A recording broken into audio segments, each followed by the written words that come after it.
ہے کہ تمام ناظرین اکرام خیریت سے ہوں گے۔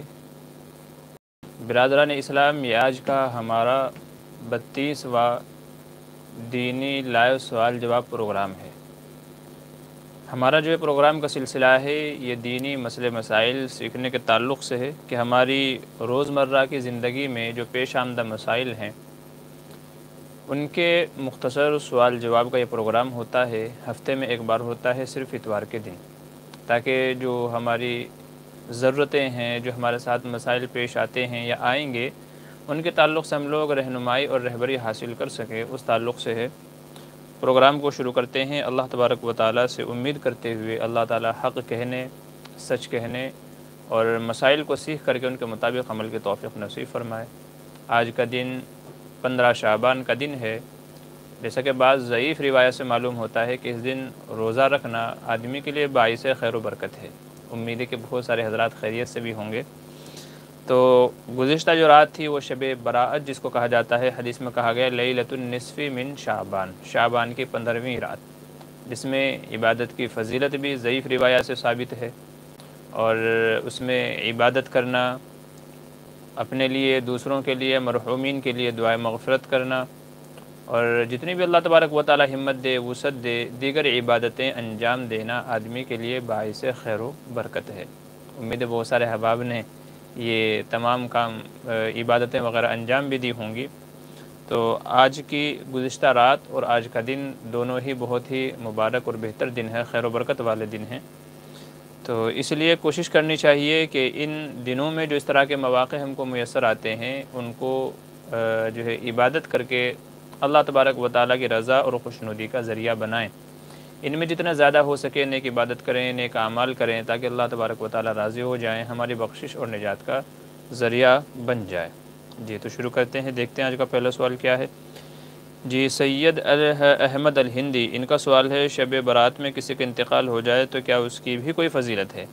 جی اس طرح کی کوئی روایت، کوئی حدیث میرے علم میں نہیں ہے۔ جمعے کے تعلق سے اور رمضان کے تعلق سے تو ہے، روایات ہیں، لیکن شب برات میں انتقال ہو جائے تو اس کی کوئی الگ سے خصوصی فضیلت ہو تو ایسی کوئی روایت میرے علم میں نہیں ہے، اور غالب گمان یہ ہے کہ شاید حدیث میں بھی کسی میں اس طرح کی کوئی فضیلت منقول نہیں ہے، تو اس لیے اس کی کوئی خصوصی فضیلت نہیں ہے۔ ہاں جمعے کی ہے اور رمضان المبارک کی ہے۔ بعض لوگ یہ سمجھتے ہیں کہ شب برات میں مردوں کی روحیں گھر آتی ہیں۔ یاد رکھیے کہ یہ عقیدہ بھی غلط ہے، سراسر غلط ہے۔ روحوں کا واپس دنیا میں آنا یہ مسلمانوں کا عقیدہ نہیں ہے، بلکہ تو غیروں کا عقیدہ ہے، جسے آواگون بھی کہا جاتا ہے، کیونکہ ظاہر سی بات ہے کہ نیک روحیں جنت میں ہوتی ہیں، اعلیٰ علیین میں ہوتی ہیں، نعمتوں میں ہوتی ہیں، اور جو بری روحیں ہوتی ہیں وہ سجیین میں ہوتی ہیں، جو جہنمی کا ایک طبقہ ہے۔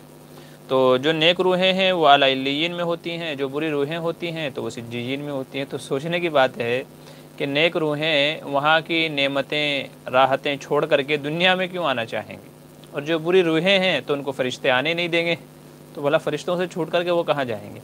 تو اس لیے واپس دنیا میں روحوں کے آنے کا عقیدہ رکھنا، اور بعض جگہ یہ جہالت والی بات دیکھی گئی ہے کہ حلوے وغیرہ پکائے جاتے ہیں، کچھ میٹھے، کچھ کھانے وغیرہ پکائے جاتے ہیں کہ روحیں گھروں میں آئیں گی، ان کو خوشی ہوگی، اور بعض لوگوں نے حضرت فاطمہ رضی اللہ عنہا کے حوالے سے اس طرح کے میسیجز سوشل میڈیا پہ وائرل کیے ہیں کہ باوضو ہو کر کے اچھے کھانے پینے پکائیں، روحیں گھروں میں آتی ہیں، اور ایسا اور ویسا نہ جانے کیسی کیسی باتیں منسوب کرتی ہیں۔ یاد رکھیے ایسا شریعت میں نہیں ہے، بالکل نہیں ہے، یہ لوگوں کی اپنے ذہن کی پیداوار ہے، اپنے خرافات ہیں۔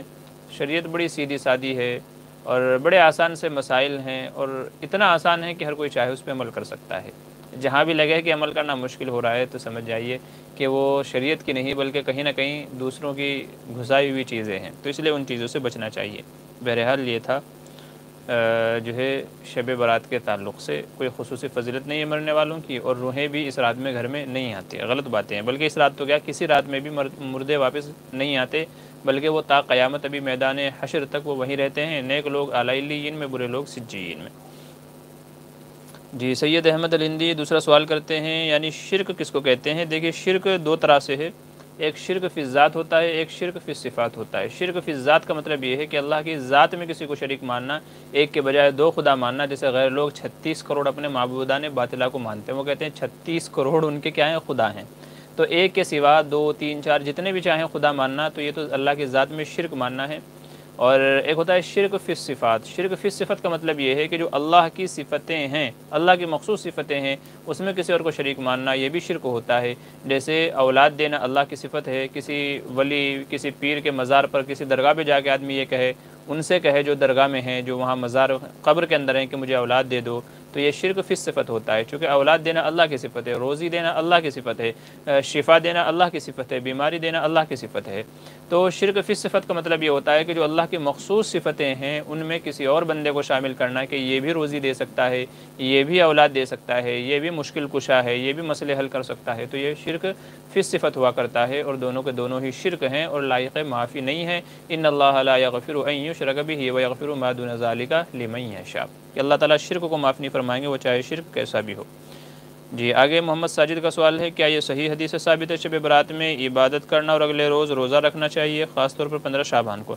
دیکھیں صحیح حدیث نہیں ہے، 15 شعبان میں چاہے عبادت ہو اور چاہے روزہ ہو، تو اس میں صحیح حدیث نہیں ہے، بلکہ ضعیف روایات ہیں۔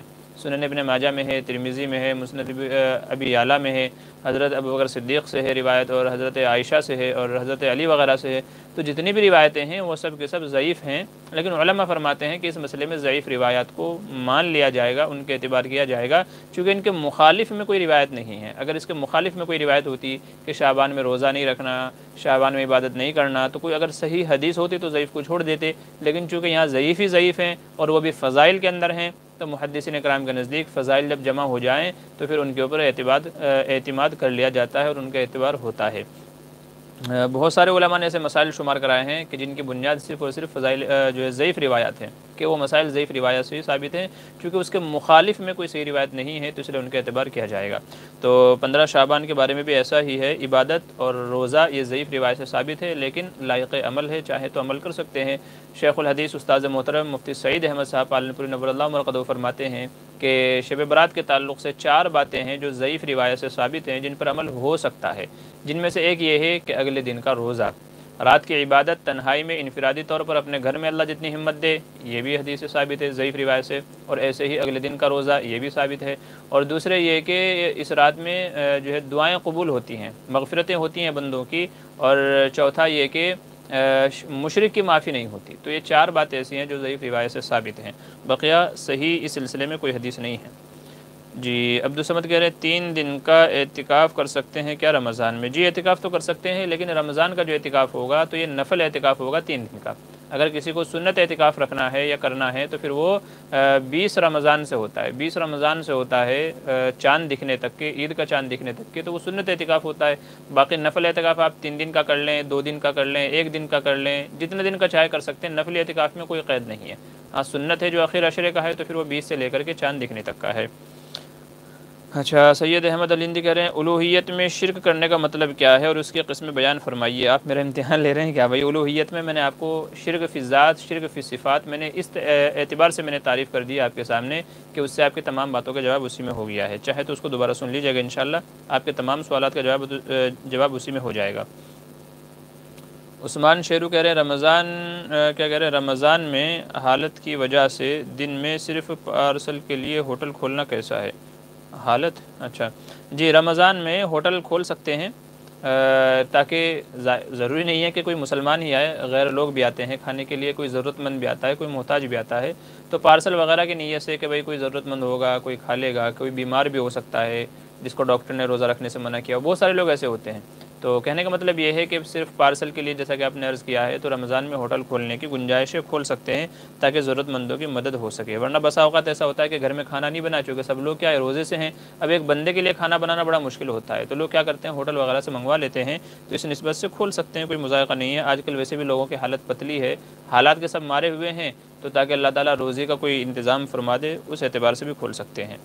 محسن شیخ کہہ رہے ہیں 13، 14، 15 روزے کی نیت کیسے کریں؟ کوئی دعا ہے کیا روزہ رکھنے کی؟ جی کوئی مخصوص دعا نہیں ہے، بس جیسے رمضان کے روزے کی نیت کرتے ہیں کہ میں اللہ کی رضا کے لیے رمضان کا روزہ رکھتا ہوں، تو ایسے ہی آدمی یہ ایام 20 جو 13، 14، 15 ہوتی ہے ان کی نیت کر لے کہ جیسے یہ شعبان کا مہینہ چل رہا ہے تو میں شعبان کے 13ویں تاریخ کا روزہ رکھنے کی نیت کرتا ہوں، بس دل میں یہ نیت کر لے، ایام 20 کے روزے رکھنے کی نیت کرتا ہوں، بس یہ دل میں نیت کر لے تو آپ کا روزہ ہو جائے گا، اور کوئی مخصوص دعا نہیں ہے۔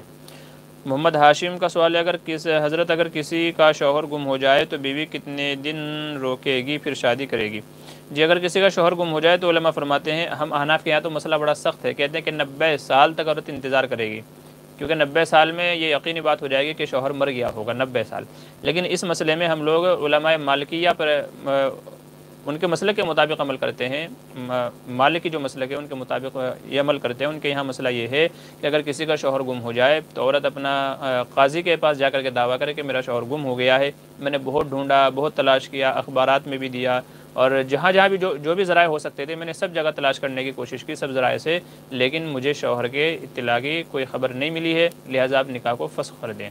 تو شریعت اپنے اعتبار سے بھی، عدالت اپنے اعتبار سے بھی، شرعی عدالت اپنے اعتبار سے بھی تحقیق کرائے گی، اور جب اس بندے کے بارے میں کوئی خیر خبر نہ ملے تو شریعت نکاح فسخ کر دے گی، اور پھر 2 سال انتظار کرنے کے بعد میں عورت دوسری جگہ شادی کر سکتی ہے۔ علماء یہ بھی کہتے ہیں کہ اگر عدالت یہ سمجھے کہ 2 سال عورت کے لیے رکنا مشکل ہے، نان نفقہ کا انتظام نہیں ہے، اس سے پہلے بھی اگر کہتی ہے عدالت کہ آپ اس سے پہلے بھی نکاح کر سکتی ہیں، تو پھر عدت گزار کر کے 3 مہینہ جو بھی اس کی ہے 4 ماہ 10 دن جو بھی عدت ہے عورت کی، تو وہ عدت گزار کر کے پھر عورت دوسری جگہ نکاح کر سکتی ہے۔ بہرحال الحیلۃ الناجزہ ایک کتاب ہے، الحیلۃ الناجزہ، اس کا آپ مطالعہ کر لیجئے، اس میں اس طرح کے جو مسائل ہیں تو بڑے اچھے سے ان کو سمجھایا گیا ہے۔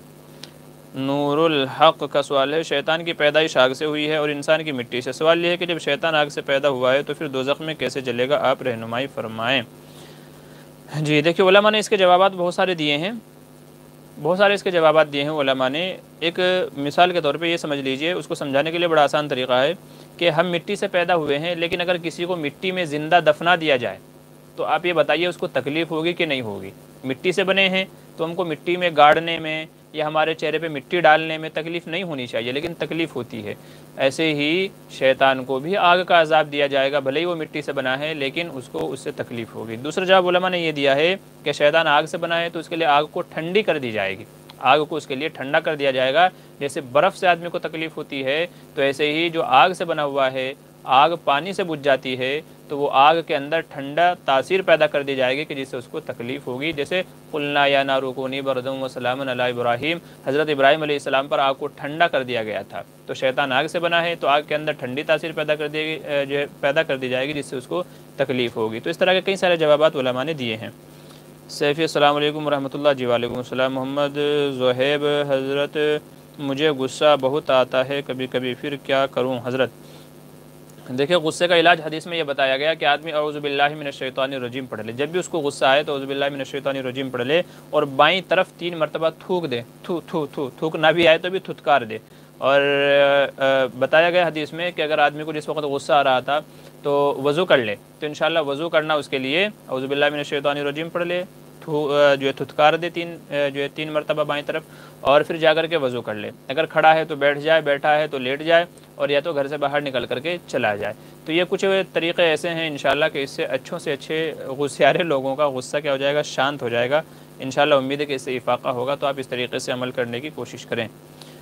محمد زہیب، آپ ماشاءاللہ لگ رہے ہو حضرت۔ جی شکریہ، جزاک اللہ آپ کی محبتوں کا، نوازشوں کا۔ پرویز خان کہہ رہے ہیں کیا کتا وادی پر پال سکتے ہیں؟ کتا وادی پر؟ دیکھیں، کتا صرف شریعت نے ضرورت کے وقت پالنے کی اجازت دی ہے، یعنی آدمی اپنے گھر کی حفاظت کے لیے رکھے، کھیتی باڑی کی حفاظت کے لیے رکھے، یا اس کے پاس ریوڑ ہے، بھینس، بکریاں وغیرہ ہیں، ان کی حفاظت کے لیے رکھے، تو کتا پالنے کی اجازت ہے۔ بقیہ شوقیہ کتا پالنے کی اجازت نہیں ہے، ٹھیک ہے؟ شوقیہ کتا پالنے کی اجازت نہیں ہے۔ حدیث میں فرمایا گیا کہ رحمت کے فرشتے اس گھر میں نازل نہیں ہوتے جس میں تصویر یا تو کتا ہو، تو اس لیے اب آپ دیکھ لیں آپ کا مسئلہ کیا ہے۔ عبدالصمد کہہ رہے ہیں حضرت حصار کا مطلب کیا ہوتا ہے، کیا یہ حدیث سے ثابت ہے؟ دیکھیے، حصار کا مطلب ہوتا ہے گھیرا کھینچنا۔ حصار کا مطلب کیا ہوتا ہے؟ لکیر کھینچنا، گھیرا کھینچنا۔ اور حصار کھینچنا اگر آپ عملیات کے باب میں جائیں گے، کہہ لیجئے تعویذ اور وظائف کے باب میں اگر جائیں گے، تو اس کا مطلب یہ ہوتا ہے کہ گھیرا کھینچ کر کے، گول دائرہ کھینچ کر کے، اس کے بیچ میں بیٹھ کر کے پھر کچھ عملیات کیے جاتے ہیں، کچھ وظیفے پڑھے جاتے ہیں، الگ الگ ہوتے ہیں، ہر طرح کسی نے کوئی طریقہ بتایا، کسی نے کوئی طریقہ کا بتایا، تو یہ حصار کا مطلب ہوتا ہے۔ جہاں تک رہ گئی بات شریعت کی کہ حدیث سے ثابت ہے، تو حدیث میں تو اس طرح کوئی ہے نہیں کہ بھئی آپ نے کسی صحابی کو بتایا ہو کہ گھیرا کھینچ کر کے چلا لگاؤ، ایسا تو نہیں ہے۔ البتہ ایک موقع پر یہ ملتا ہے کہ جب حضور صلی اللہ علیہ وسلم جنات کی بستی میں تشریف لے گئے تھے جنات کو سمجھانے کے لیے، تو غالباً آپ کے ساتھ میں ابن مسعود رضی اللہ عنہ تھے، تو بستی کے باہر یہ گھیرا کھینچ کر کے حضور نے فرمایا تھا دیکھو اسی میں کھڑے رہنا، اسی میں یہیں بیٹھ جاؤ، اس گھیرے سے باہر نہیں نکلنا، بس اتنی بات تو ملتی ہے۔ اس کے علاوہ حصار کھینچ کر کے پھر چلے لگانا، وظیفے پڑھنا، حدیث میں تو ایسا نہیں ہے۔ جی عبدالصمد کا اگلا سوال ہے، السلام علیکم مفتی صاحب، سوال ہے مدرسے میں استاد لوگ کہتے ہیں کہ مدرسے میں بڑے بال نہیں رکھنا چاہیے، تو یہ صحیح ہے، مگر افسوس کی بات یہ ہے کہ میں نے زلفیں بال رکھے ہیں تو بھی منع کرتے ہیں۔ جی دیکھیے بال رکھنا منع نہیں ہے، حرام نہیں ہے، بلکہ حضور صلی اللہ علیہ وسلم سے جو 3 طریقے ثابت ہیں کہ کانوں تک، درمیان تک اور کندھوں تک کے، تو یہ تینوں طریقے سے بال رکھے جا سکتے ہیں۔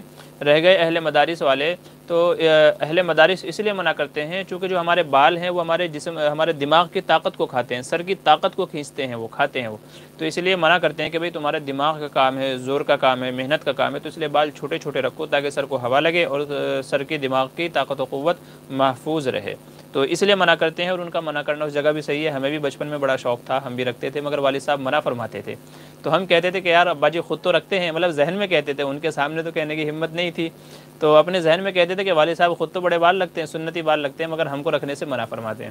تو بچپن میں بڑی خواہشیں ہوتی تھی یار بڑے بڑے بال رکھیں، بڑی بڑی زلفیں رکھیں، پھر جیسے بڑے ہو گئے تو اب آپ یقین مانیے کہ اب بڑے بڑے بال رکھنے کو خود دل نہیں چاہتا، بلکہ بڑے بال ہو جاتے ہیں تو الجھن سے ہونے لگتی ہے، پھر جا کے ان کو کٹانا پڑتا ہے، چونکہ بڑے بالوں کو سنبھالنا، روزانہ ان میں شیمپو کرنا یا تو تیل لگانا یا ان کو مینیج کرنا، تو وہ بڑا مشکل، بڑا ٹف کام ہے۔ اور آپ نے اگر دیکھا ہوگا بڑے بال رکھنے سے ایک نقصان جو سامنے آیا ہے وہ یہ ہے کہ آدمی کی جو گردن ہے نا یہ بڑی دبلی ہو جاتی ہے، پتلی ہو جاتی ہے، جنہوں نے بڑے بال رکھے ہوں گے تو آپ ان کو دیکھ بھی لیجئے گا۔ اور دوسرے یہ ہے کہ بڑے بال رکھنے کی وجہ سے گردن پہ وائٹ ڈاٹ پیدا ہو جاتے ہیں، وائٹ داغ پیدا ہو جاتے ہیں، چونکہ جو بال ہیں ان میں تیل لگائیں گے تو وہ گردن کو لگتے ہیں، تو عجیب گندی سی گردن لگتی ہے بڑے بالوں والوں کی، اکثر ہم نے یہ دیکھا ہے۔ تو بڑے بالوں کو رکھنا، مینٹین کرنا، روزانہ ان کو سنبھال کے، یہ بڑا مشکل کام ہے، تو اب رکھے ہی نہیں جاتے، بلکہ کبھی کبھی ایسا ہوتا ہے سر میں درد ہوا تو ذہن میں آتا ہے کہ شاید بڑے بال کی وجہ سے آیا، تو فوراً جا کے بال کٹا کے آتا ہوں۔ تو بچپن میں شوق تھا، والد صاحب سمجھاتے تھے کہ بیٹا ابھی جو ہے نا چھوٹے بال رکھ لو، جب بڑے ہو جاؤ گے نا پھر جتنے لمبے چاہے بال رکھ لینا، تو بچپن میں رکھنے نہیں دیے، اور اب خود رکھنے نہیں چاہتے ہیں تو اب خود نہیں رکھے جاتے، لیکن اگر کوئی رکھنا چاہتا ہے تو رکھیں، مرضی ہے اس کی، اس کی بات ہے، تو جو ہے رکھ سکتے ہیں۔ اور مدرسے میں بلکہ مشورہ یہ ہے کہ مدرسے میں بڑے بال نہ رکھیں، اس سے اعتراض کیا جائے۔ دیکھیں بال اپنی کھیتی ہے، آپ جب چاہے اگا سکتے ہیں، ایسا مسئلہ نہیں ہے کہ بھئی ایک ہی بار بال آئیں گے پھر نہیں آئیں گے دوبارہ، تو مشکل ہے، نہیں، آپ جو ہے ابھی کٹا لیجیے، ٹکلے بھی ہو جائیں گے تو 1 مہینے میں پھر بال واپس اگائیں گے، تو زندگی پڑی ہے، آپ کبھی بھی بال رکھ سکتے ہیں، لیکن جب تک مدرسے میں ہیں تو بال کٹوا لیجئے تاکہ آپ کی جو دماغ کی جو قوت ہے، سر کی جو قوت ہے وہ آپ کی محفوظ رہے، تو اس لیے جو ہے مدرسے والے منع کرتے ہیں کہ بھئی یہ آپ کے دماغ کا کام ہے، طاقت و قوت کا کام ہے، تو ابھی بڑے بال نہ رکھیں تاکہ قوت محفوظ رہے، تو اس لیے کٹا لیں، اور پھر بعد میں زندگی پڑی ہے رکھتے رہنا، تو بال تو اپنی کھیتی ہے، جب چاہیں جتنے چاہیں جیسے چاہیں اگا لیں گے، ٹھیک ہے، تو یہ مسئلہ ہے، اس لیے منع کرتے ہیں۔ جی سید زید رشید السلام علیکم، جی وعلیکم السلام۔ فیصل قریشی السلام علیکم، حضرت خیریت سے ہیں؟ جی وعلیکم السلام، الحمدللہ، اللہ کا احسان ہے۔ اچھا شمع نادر، اگر ہم کرسی پر بیٹھ کر نماز پڑھ رہے ہیں تو کیا ہم آگے دوسری کرسی یا اسٹول یا بیڈ پر سجدہ کر سکتے ہیں یا نہیں؟ جی اسٹول، بیڈ یا کرسی پر سجدہ کرنے کی ضرورت نہیں ہے، جو لوگ کرسی پر بیٹھ کر کے نماز پڑھتے ہیں ان کے لیے مسئلہ یہ ہے کہ سجدے میں تھوڑا زیادہ جھک جائیں اور رکوع میں کم جھکیں، ٹھیک ہے۔ اور دوسری بات یہ ہے کہ جو لوگ کرسی پر نماز پڑھتے ہیں تو وہ بعض دفعہ کیا کرتے ہیں کہ ہاتھوں کو رکوع میں جاتے ہوئے ہاتھوں کو گھٹنوں سے آگے نکال کر کے ہوا میں معلق کر لیتے ہیں اس طریقے سے، تو ان کے دونوں ہاتھ ایسے ہوا میں رہتے ہیں گھٹنوں سے آگے، یاد رکھیے ہوا میں معلق نہیں کرنے ہیں بلکہ ہاتھ رانوں پر ہی رکھنے ہیں، رکوع میں بھی اور سجدے میں بھی، ہاتھ جو ہے وہ اپنے گھٹنوں پر ہی رکھنے ہیں، رانوں پر ہی رکھنے ہیں، رکوع میں بھی سجدے میں بھی۔ فرق صرف یہ ہے کہ رکوع میں تھوڑا کم جھکیں، سجدے میں اس سے تھوڑا سا زیادہ جھک جائیں، نہ کسی اسٹول پہ کرنے کی ضرورت ہے نہ کسی کرسی پر کرنے کی ضرورت ہے، سب سے بہتر طریقہ یہی ہے۔ جی ساجد میواتی کہہ رہے ہیں امام کا اگر وضو ٹوٹ جائے تو مقتدی کس طرح نماز پڑھائے، ذرا وضاحت فرما دیجئے۔ جی امام صاحب کو چاہیے کہ پیچھے سے جس کے بارے میں پتہ ہو کہ ہاں یہ مقتدی زیادہ اچھا پڑھنا جانتا ہے تو اس کا ہاتھ پکڑ کر کے اس کو مصلی پر کھڑا کر دیں، اور جو مقتدی ہے اس کو چاہیے کہ وہیں سے نماز شروع کرے جہاں سے امام صاحب نے چھوڑی ہے۔ اگر قرات کر رہے تھے اور اس کو اس سے آگے قرات آتی ہے تو اس سے آگے قرات شروع کر دے، اور اگر اس سے آگے قرات نہیں آتی ہے تو پھر جہاں سے اس کو یاد ہے وہاں سے قرات شروع کر دے، اور آگے کی جو نماز باقی ہے 2 رکعت ہو گئی تھی 2 باقی ہے 3 ہو گئی تھی 1 باقی ہے، یا 1 ہوئی تھی 3 باقی ہے، تو اس سے آگے نماز کو کنٹینیو کرے، اسی طریقے سے پڑھائے گا جیسے امام صاحب پڑھاتے ہیں یا آدمی اپنی نماز پڑھتا ہے، تو اسی طریقے سے پوری نماز مکمل کر لی جائے۔ چلیے آگے، محمد زہیب کہتے ہیں کہ گو کے ناپاک کی کثرت تجھ کو تعجب میں ڈال دے، اس سے بچنے کیا کہہ رہے ہیں، اس سے بچنے یعنی قابو کا طریقہ، گو کے ناپاک کی کثرت تجھ کو تعجب میں ڈال دے، اس سے بچنے کا طریقہ۔ اچھا، یہ قرآن کی مجھے لگتا ہے شاید آپ کو قرآن کی کسی آیت کا آپ نے ترجمہ کیا ہے۔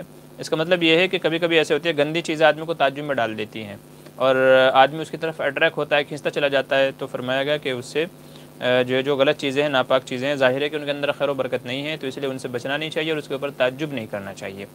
جیسے غیر مسلم ہے لیکن بہت خوبصورت ہے، بہت خوبصورت ہے، تو ظاہر سی بات ہے اس کو اس طرف ہم کو نہیں جانا ہے، چونکہ وہاں کیا ہے، اولئک یدعون الی النار، وہ جہنم کی طرف بلا رہے ہیں۔ تو اس طرح کی باتیں اس میں بہرحال آپ تفسیر اس کی دیکھ لیجئے، تفسیر میں انشاءاللہ مل جائے گا آپ کو مزید وضاحت۔ اچھا، ہولی کے رنگ کا مسئلہ کیا ہے؟ ہولی کے رنگ کا مسئلہ آپ کیا پوچھنا چاہ رہے ہیں اس کی تو وضاحت کیجئے۔ آپ بیچنا چاہ رہے ہیں، لگانا چاہ رہے ہیں، کیا کرنا چاہ رہے ہیں تو اس کی وضاحت کر دیجئے۔ فین آف مفتی مامور بدر، السلام علیکم۔ جی وعلیکم السلام ورحمۃ اللہ۔ ایم ڈی یعقوب کہہ رہے ہیں کیا حالت حیض میں عورت سے انتفاع اٹھا سکتے ہیں؟ جی ہاں اٹھا سکتے ہیں، رانوں کا حصہ چھوڑ کر کے، رانے شرمگاہ کا حصہ چھوڑ کر کے بقیہ جسم سے، جیسے اوپر کا حصہ ہے اور گھٹنوں سے نیچے کا حصہ ہے، تو اس حصے سے نفع اٹھایا جا سکتا ہے، کوئی مذائقہ نہیں ہے حالت حیض میں۔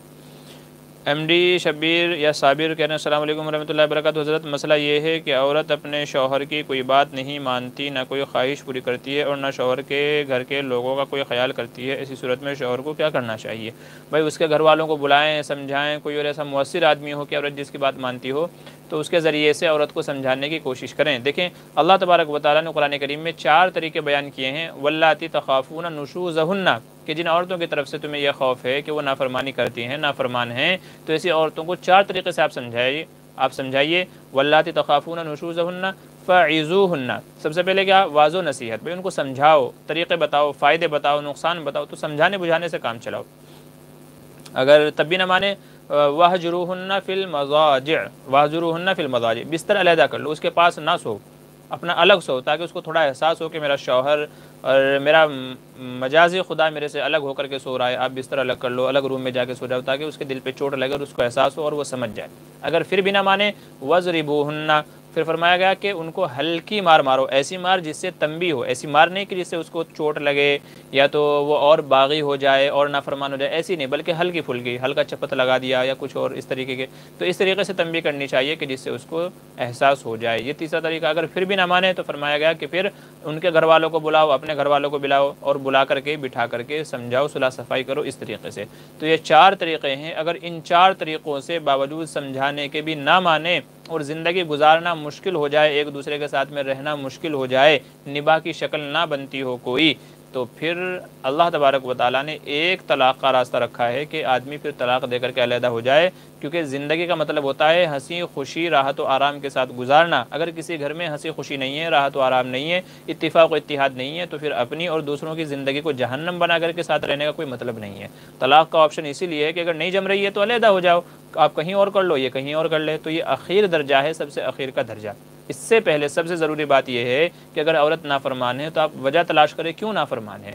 آپ اس کو خرچہ دینے میں کمی کر رہے ہیں، اس کی کچھ ضروریات پوری کرنے میں کمی کر رہے ہیں، یا اس کا الگ گھر کا مطالبہ ہے اور آپ دے سکتے ہیں پھر بھی الگ نہیں کر رہے ہیں، تو وجہ کیا ہے؟ پہلے وجہ تلاش کریں۔ دیکھیں عورتیں ایسے ہی نافرمان نہیں ہوتی، بغیر کسی وجہ کے عورتیں نافرمان نہیں ہوتی، کچھ نہ کچھ وجہ ہوتی ہے، ریزن ہوتی ہے جس سے وہ اس طرح کی حرکتیں کرتے ہیں تاکہ شوہر پریشان ہو کر کے ان کی بات ماننے لگ جائے۔ یہ عورتوں کا طریقہ ہے، عورتوں کے اندر بہت مکرولیاں ہیں، کہتے ہیں کہ 360 مکرولیاں ہوتی ہیں عورتوں کے اندر، جس سے وہ الگ الگ طریقے سے مردوں سے اپنی بات منوانے کی صلاحیت رکھتی ہیں۔ تو اس لیے سب سے پہلے آپ یہ چیز نوٹ کیجئے کہ آخر وجہ کیا ہے، بیوی ایسا کر کیوں رہی ہے، تو پہلے وہ وجہ تلاش کیجئے، انشاءاللہ وہ وجہ مکمل ہو جائے گی تو امید ہے کہ آپ کا مسئلہ بھی حل ہو جائے گا۔ اچھا آگے چلیے، عبدالصمد کہہ رہے ہیں حضرت اخلاص کی کیا حقیقت ہے؟ کیا عمل میں بغیر اخلاص کے اللہ کا قرب مل سکتا ہے یا نہیں؟ ارے کیا بات کر رہے ہیں بھائی آپ؟ دیکھیں اخلاص تو اصل ہے، انما الاعمال بالنیات، یہ حدیث ہم کو یہی بتا رہی ہے کہ اعمال کا دار و مدار نیت پر ہے، جیسے آپ نیت کرو گے ویسا ہی ہوگا آدمی۔ بلکہ ایک حدیث میں یہ فرمایا گیا کہ جس نے کوئی عمل اللہ کے علاوہ کسی دوسرے کے لیے کیا، لوگوں کو دکھانے کے لیے کیا، ریاکاری کے لیے کیا، قیامت کے دن اس سے کہا جائے گا جا اسی بندے سے جا کر کے اپنے عمل کا بدلہ لے لے۔ ہمارے یہاں کوئی بدلہ نہیں ہے، چونکہ ہمارے لیے نہیں کیا تھا تو جس کے لیے کیا تھا اسی سے جا کر کے بدلہ لے لے۔ تو اخلاص تو اصل جان ہے، اخلاص کے بغیر عبادتیں قبول نہیں ہوتی۔ تو جب تک کہ اخلاص نہیں ہوگا، اخلاص کا مطلب ہے صرف اور صرف اللہ کی رضا کے لیے، صرف اور صرف اللہ کی رضا کے لیے، یہ اخلاص کا مطلب ہے۔ اور ظاہر ہے کہ جو عمل اللہ کے لیے نہیں ہے تو پھر اللہ اس کو کیسے قبول کریں گے؟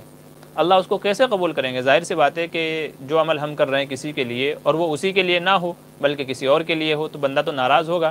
دنیا میں بھی لوگ ناراض ہوتے ہیں کہ یار میرے لیے تو کر نہیں رہا ہے، تو دوسروں کے لیے کر رہا ہے دکھاوے کے لیے، میرے لیے نہیں کر رہا ہے، تو پھر ناراضگی بنتی ہے۔ تو اس لیے اخلاص اصل ہے، جان ہے، تو اخلاص پیدا کرنا انتہائی ضروری ہے۔ حسیب خان کا سوال ہے، السلام علیکم مفتی صاحب، کوئی ایسا وظیفہ بتا دیجئے جس سے ذہن تیز ہو، کبھی کبھار کوئی چیز ذہن سے نکل جاتی ہے، یاد نہیں رہتی۔ جی اس کے لیے وظیفہ ویڈیو موجود ہے ہماری کہ قوت حافظہ ذہن تیز کرنے کا وظیفہ، انکریز میموری اس نام سے ہے یہ، انکریز میموری ذہن تیز کرنے کا، حافظہ تیز کرنے کا، یادداشت بڑھانے کا وظیفہ۔ تو کچھ بھی آپ لکھ کے سرچ کیجئے، ہمارے چینل پہ انشاءاللہ آ جائے گا۔ دعا ہے، ہم نے وہاں دعا بتائی ہے، سنقرئک فلا تنسا، سنقرئک فلا تنسا۔ ہر نماز کے بعد، فرض نماز کے بعد یہ وظیفہ، یہ لفظ، یہ آیت 11 مرتبہ پڑھنے کا معمول بنا لیجئے، انشاءاللہ میرا فائدہ مند ہے، مجھے کئی سال ہو گئے میں اس کو برابر پڑھتا ہوں، آپ بھی آزمائیے، انشاءاللہ آپ کو فائدہ ہوگا۔ آگے چلیے، انیس کاشفی آفیشل کہہ رہے ہیں نفاس کی حالت میں عورت کو کیا کیا کرنا چاہیے، کیا کیا کھانا چاہیے؟ جی کھانے کا تو آپ ڈاکٹر سے مشورہ کر لیجئے، کیونکہ نفاس کی حالت میں ظاہر ہے کہ بچے کو دودھ پلانا پڑتا ہے، تو بچے کی صحت کے اعتبار سے عورتوں کو وہی غذائیں کھانی چاہیے جو بچے کے حق میں مفید ہو، جو بچے کے حق میں مفید ہو۔ اور چونکہ نفاس بچے کی پیدائش کے بعد عورتوں کا وزن بہت بڑھ جاتا ہے، چہرے پہ ڈاٹ اور داغ آ جاتے ہیں، تو اس لیے ایسے میں کسی لیڈی ڈاکٹر سے مشورہ کر کے، اچھے ڈاکٹر سے مشورہ کر کے وہی سب غذائیں کھانی چاہیے، وہی سب چیزیں کھانی چاہیے جو خود عورت کے حق میں نفع مند ہو اور بچے کے حق میں نفع مند ہو۔ آلتو پھالتو نہیں کھانے چاہیے، ہم نے لوگوں کے جسم کو بگڑتے ہوئے اور بچوں کی صحتوں کو بگڑتے ہوئے دیکھا ہے، چونکہ بچے کی جو بچہ پیدا ہوا ہے اس کا پورا مدار ہے ماں کے کھانے کے اوپر، تو جیسا ماں کھائے گی ویسا بچے کے اوپر ایفیکٹ اور اثر پڑتا ہے، تو اس لیے ڈاکٹر سے مشورہ کر کے وہ بہتر بتا پائیں گے آپ کو۔ ایس کے آر، السلام علیکم۔ جی وعلیکم السلام۔ ایس کے آر کہہ رہے ہیں حضرت کیا کہہ رہے ہیں، راقی کے پاس جانا چاہیے؟ حضرت راقی، یہ حضرت راقی کون ہے؟ جانا چاہیے، اور اگر جانا ہے تو کیا کچھ شریعت ہے؟ جواب کے طالبہ، یہ راقی کیا چیز ہے بھائی؟ اس کا ذرا راقی بتا دیجئے، مجھے کیا کہنا چاہ رہے ہیں آپ، تھوڑی اس کی وضاحت کر دیجئے راقی کی، میں سمجھ نہیں پایا۔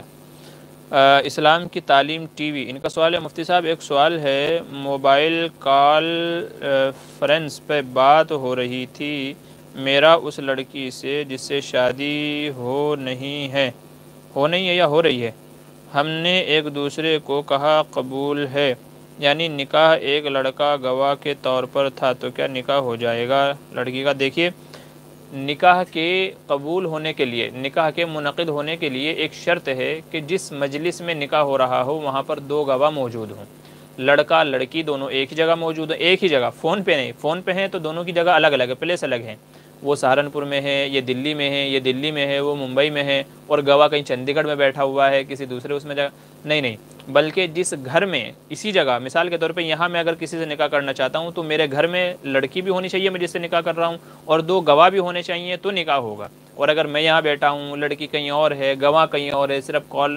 کانفرنس پہ ہے، تو یاد رکھیں نکاح نہیں ہوگا، اور ایک گواہ ہے، نکاح بالکل بھی نہیں ہوگا۔ اگر ایک ہی جگہ موجود ہوں تو ایک گواہ کے ساتھ تب بھی نکاح نہیں ہوگا، یا تو اگر لڑکی نہیں آ سکتی ہے یا لڑکا وہاں نہیں جا سکتا ہے تو پھر اس کی طرف سے کوئی وکیل ہو، تو لڑکا ہو، اس کی طرف سے وکیل ہو، ساتھ میں دو گواہ ہوں، تو یہ چار افراد ایک ہی جگہ موجود ہوں، تو نکاح ہوگا، نہیں تو نکاح نہیں ہوگا۔ اس لیے آپ نے جو صورت بتائی ہے تو اس میں نکاح نہیں ہوگا۔ پرویز خان کہہ رہے ہیں کتے کو کھیت پر حفاظت کے لیے پال سکتے ہیں؟ جی ہاں، میں نے عرض کر دیا تھا کہ حفاظت کے لیے پالنے کی اجازت ہے، گنجائش ہے۔ حضرت کچھ علماء کے نام فالو کے لیے، جی فالو کرنے کے لیے بڑے بڑے اکابر موجود ہیں ہمارے، مفتی طارق مسعود صاحب ہیں، اور مفتی تقی عثمانی صاحب دامت برکاتہم ہیں، مولانا الیاس گھمن صاحب ہیں، پیر ذوالفقار احمد نقشبندی ہیں، مفتی ابوالقاسم صاحب نعمانی ہیں، اور اس کے علاوہ شیخ قمر الزماں ہے، مولانا قمر الزماں صاحب ہیں، اور بہت سارے اکابر ہیں دنیا بھر میں، سب کے نام تو میں لے بھی نہیں پاؤں گا، تو بہت سارے اکابر ہیں، تو ان میں سے آپ کسی کو بھی فالو کریں اور ان کے بیانات سننا یا دوسری چیزیں آپ کر سکتے ہیں۔ جی ذہین میر قشتوار ذہین اچھا کہہ رہے ہیں السلام علیکم، حافظ کو اگر قرآن یاد نہیں ہے رمضان میں کیسے قرآن سنائے طریقہ بتائیے۔ بھئی یاد نہیں ہے تو یاد تو کرنا پڑے گا، بنا یاد کرے کوئی ایسا وظیفہ تو ہے نہیں کہ پورا قرآن کریم یاد ہو جائے۔ ہاں ایسا کر سکتے ہیں کہ اگر بالکل بھی یاد نہیں ہے تو صرف آدھا پارہ حفظ کرے، آدھا پارہ سنائے۔ یاد رکھیے کہ رمضان میں پورا قرآن مکمل کرنا یہ فرض عین نہیں ہے، کوئی ضروری نہیں ہے، سنت ہے۔ تو آپ ایسا کر لیں کہ اس رمضان میں صرف 10 پارے 15 پارے جتنا آپ اچھے سے حفظ کر سکتے ہیں، پاؤ پارہ روزانہ بھی اگر حفظ کر کے آپ اچھے سے یاد کر کے پڑھ سکتے ہیں تو بس پاؤ پارہ ہی تراویح میں سنیں۔ اس طریقے سے اگر آپ ہر سال مثلا 10 پارے اس سال آپ نے اچھے سے یاد کیے، 10 پارے اگلے سال آپ نے یاد کیے، 10 پارے اس سے اگلے سال یاد کیے، تو 3 سال میں آپ کا انشاءاللہ مکمل ہو جائے گا۔ ہونا تو یہ چاہیے کہ رمضان آنے سے پہلے ہی آپ کو مکمل قرآن کریم اچھے سے یاد کرنا چاہیے۔ بلکہ ہم نے ایسے بھی اپنے اکابر کے قصے سنے ہیں کہ تراویح پڑھانے والا کوئی نہیں تھا اور وہ حافظ نہیں تھے، تو انہوں نے روزانہ ایک پارہ حفظ کر کے 30 دن قرآن سنایا اور 30 دن میں وہ حافظ و قرآن بھی ہو گئے۔ مطلب ایک غیر حافظ جس کو حفظ آتا ہی نہیں تھا، جب یہ دیکھا کہ مسجد میں کوئی تراویح پڑھانے والا نہیں ہے تو انہوں نے کہا انشاءاللہ ٹھیک ہے میں سناؤں گا، اور دن بھر بیٹھ کر کے یاد کرتے تھے اور ایک پارہ مکمل حفظ کر کے پھر تراویح میں سناتے تھے۔ تو دونوں کام ہو گئے، تراویح میں قرآن بھی سنا دیا گیا اور قرآن کریم بھی حفظ ہو گیا۔ تو کرنے والے کے لیے کوئی مشکل نہیں ہے، اور جو حافظ ہے اس کو تھوڑا سا محنت کرنے کی ضرورت ہے، انشاءاللہ وہ چیزیں واپس لوٹ کر کے آ جاتی ہیں جو اس نے یاد کیا تھا، تو اس کو زیادہ محنت کی ضرورت نہیں ہے، تو انشاءاللہ آسانی سے یاد ہو جائے گا ان کو۔ اچھا حذیفہ طیبانی السلام علیکم مفتی صاحب۔ جی وعلیکم السلام۔ لرن قرآن ود پین کہہ رہے ہیں مفتی صاحب ہمارے یہاں 27 رمضان کو جب قرآن ختم ہوتا ہے تو جو مسجد کے ذمہ دار ہیں وہ اعلان کرتے ہیں کہ جس صاحب کو جو ہدیہ دینا ہے وہ یہاں جمع کروا دے تاکہ حافظ صاحب کو پریشانی نہ ہو، تو کیا لینا درست ہے؟ دیکھیے اس کے لیے خاص 27 کا یہ رکھ لینا یہ مناسب نہیں ہے، بلکہ شروع سے ہی اگر اعلان کر دیا جائے کہ بھئی امام صاحب جو اپنا وقت قیمتی دے رہے ہیں یہاں پر، یہ ہمارے امام صاحب ہیں، تو ان کی خدمت کے لیے جو بندہ جب دینا چاہے تو وہ کمیٹی میں دے دے، تاکہ وہ ہم پھر آخر میں عید پہ یا عید کے بعد میں یا جب بھی ہم کو موقع لگے تو وہ ہم امام صاحب کو ہدیہ کر دیں۔ تو یاد رکھیے دینے والوں کی بھی نیت یہ ہونی چاہیے کہ یہ تراویح سنا رہے ہیں اس لیے نہیں، بلکہ یہ وقت دے رہے ہیں، ہمیں نمازیں پڑھا رہے ہیں، اپنے اوقات کو فارغ کر کے ہماری خدمت کر رہے ہیں، تو اس نیت سے محض قرآن نسبت پہ نہیں، لینے والے کے لیے بھی دینے والے کے لیے بھی دونوں کے لیے حکم یہی ہے کہ صرف قرآن سنانے کا ہدیہ وہاں پر مقصود نہ ہو، بلکہ ذہن میں یہ ہو کہ یہ ہماری خدمت کرتے ہیں، پورے سال ہماری خدمت کرتے ہیں، تو اس ایک مہینے ہم ان کی خدمت کر دیں، تو اس لیے شروع رمضان سے اعلان کر دیا جائے اور مسجد کے جو ذمہ دار ہیں کمیٹی جو ہے وہاں پر جا کر کے اپنے ہدایہ وغیرہ دے دیے جائیں کہ بھئی یہ ہماری طرف سے امام صاحب کو ہدیہ ہے، آپ جب چاہیں جیسے چاہے دے دیں۔ تو ایک شکل تو یہ ہے، اور یا تو پھر یہ ہے کہ بھئی اعلان یوں کیا جائے کہ بھئی جس صاحب کو جو ہدیہ دینا ہو تو وہ اپنا انفرادی طور پر تنہائی میں جا کر کے امام صاحب کو دے دے۔ تو اس طریقے سے ہر بندہ جب جس کا دل کرے گا، جب جس کا جیسا موقع ہوگا تو وہ جا کر کے پرسنلی طور پر امام صاحب کو دے دے گا۔ ظاہر ہے کمیٹی والے بھی امام صاحب کو دیں گے، کمیٹی والے بھی امام صاحب کو دیں گے، اس سے بہتر یہ ہے کہ ہر بندہ خود جا کر کے امام صاحب کو دے دے۔ تو جب ہر بندہ امام صاحب کو دے گا تو امام صاحب کو معلوم بھی رہے گا کہ بھئی کون میرا کتنا معتقد ہے، کس سے مجھے ملا ہے، کس سے نہیں ملا ہے، کس کے دل میں میری کتنی عقیدت ہے، تو امام صاحب کا ہر ایک سے تعارف بھی اچھے سے ہو جائے گا۔ تو یہ زیادہ بہتر شکل ہے بالمقابل اس کے کہ کمیٹی میں جمع کیا جائے، پھر جو ہے کمیٹی میں سے امام صاحب کو دیا جائے۔ اس سے بہتر یہ ہے کہ آپ اس طریقے سے اعلان کر دیں کہ بھئی جس کو جو دینا ہو وہ دے دے، جب چاہے جب دینا چاہے تو دے دیں، تو یہ بہتر صورت ہے بہرحال۔ تو اس طریقے سے ہدیہ دیا جا سکتا ہے۔ بلکہ شیخ الحدیث مفتی سعید صاحب احمد پالنپوری نور اللہ مرقدہ میرے استاد محترم، ان کا بھی ایک آڈیو تھا جس میں نے سنا، وہ یہی کہہ رہے تھے کہ بھئی لوگوں کو چاہیے کہ امام صاحب کی خدمت کریں، اور وہ خدمت ہوگی اپنی انفرادی طور پر کریں۔ ہمارے یہاں لوگ دیتے خوشی سے ہیں، ہدیہ سمجھ کر ہی دیتے ہیں، لیکن 27 کو دینے کا جو ہے تو اس سے ایک شبہ یہ پیدا ہو جاتا ہے کہ یہ قرآن سنانے کا ہدیہ دیا جا رہا ہے، یہ قرآن سنانے کا ہدیہ دیا جا رہا ہے۔ بہرحال قرآن کا ہدیہ لینا دینا کیسا ہے تو اس کے اوپر میری ایک مکمل کلپ موجود ہے، وہ سن لیجئے گا انشاءاللہ، اس میں نے اور اچھے سے وضاحت کی ہے، تو وہاں سن لیں گے کہ ہدیہ لینا دینا کیسا ہے تراویح کا، تو وہاں پر آپ کو بات سمجھ میں آ جائے گی۔ لیکن ایک جو ہے وہ بتا رہا ہوں، میں آپ کو احتیاطی بات بتا رہا ہوں، تو بہتر شکل یہ ہے کہ ہر آدمی انفرادی طور پر امام صاحب کو جا کر کے دے دے کہ جی میری طرف سے آپ کے لیے ہدیہ ہے۔ تو اس میں نہ قرآن سنانے کا ہدیہ کہا جائے گا، نہ کوئی اور ہدیہ کہا جائے گا، بلکہ یہ ہدیہ ہی کہلایا جائے گا، اور اس کے لینے دینے میں کوئی شک نہیں ہے۔ ابو سعید انصاری کہہ رہے ہیں مجھے زلف بال بہت پسند ہے اور میں رکھا نہ چاہتا ہوں، اور میرا ماں باپ بھی کچھ نہیں کہتے، تو میرے مدرسے کے ایک استاد کہتے ہیں کہ 40 سال کے بعد بڑے بال رکھنا سنت ہے، تو یہ صحیح حدیث ہے؟ جی ایسی کوئی صحیح حدیث نہیں ہے کہ 40 سال کے بعد رکھنا سنت ہے، ایسا نہیں ہے۔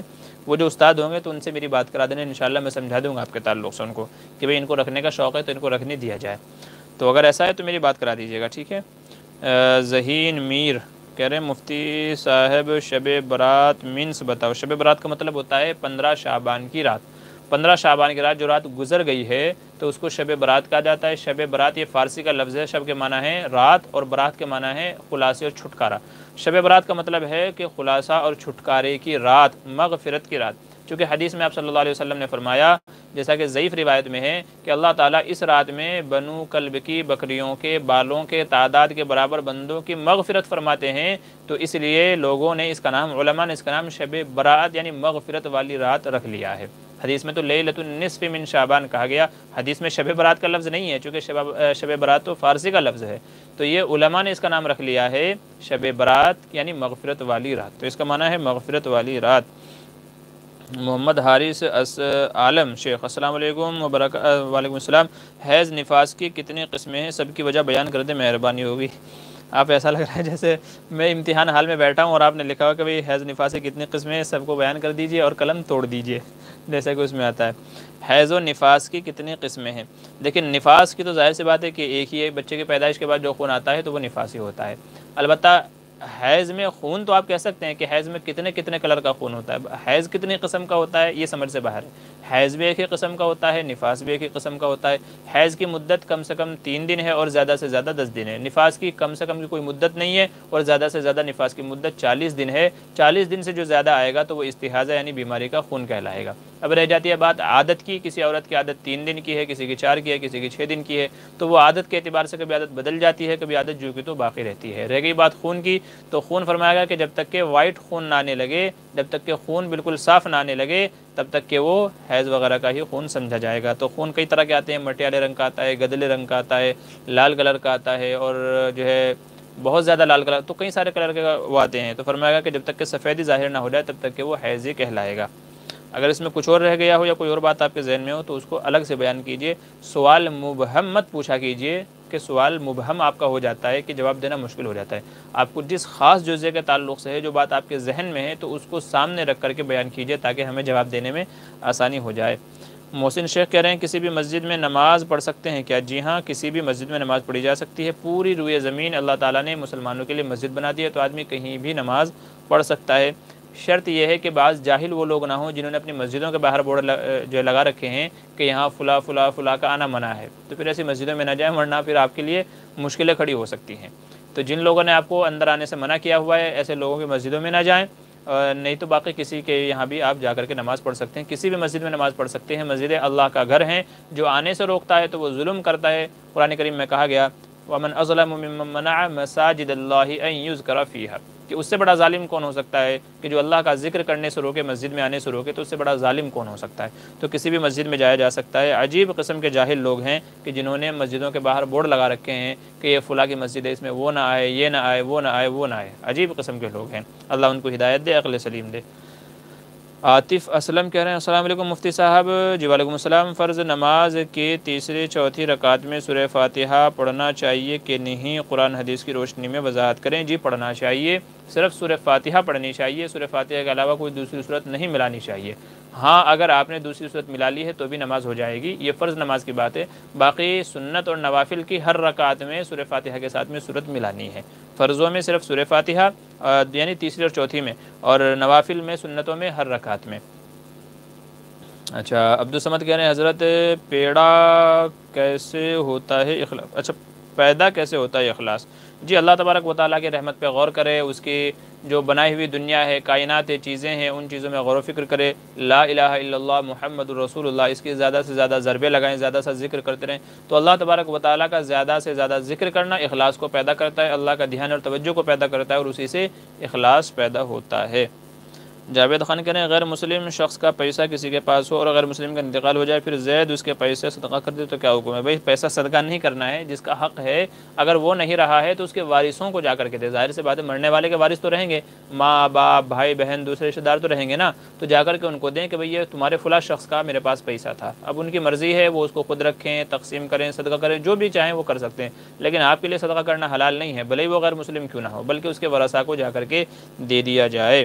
اور اگر آپ نے صدقہ کر دیا ہے تو آپ کے ذمہ لازم ہے کہ اس کا پیسہ واپس اس کو آپ ریٹرن کریں، واپس جا کر کے دیں، یہ آپ کے ذمہ لازم ہے، صدقے کا آپ کو اختیار نہیں ہے۔ ہولی کھیلنا حرام ہے کہاں لکھا ہے؟ ہولی کھیلنا حرام ہے کہاں لکھا ہے؟ محمد سلمان، دیکھیے حضور کے زمانے میں ہولی نہیں ہوا کرتی تھی کہ آپ کو بتائیں کہ بھئی ہولی کھیلنا حرام ہے، یہ کہاں لکھا ہے؟ حضور کے زمانے میں اہل عرب میں ہولی وغیرہ کا رسم و رواج نہیں تھا۔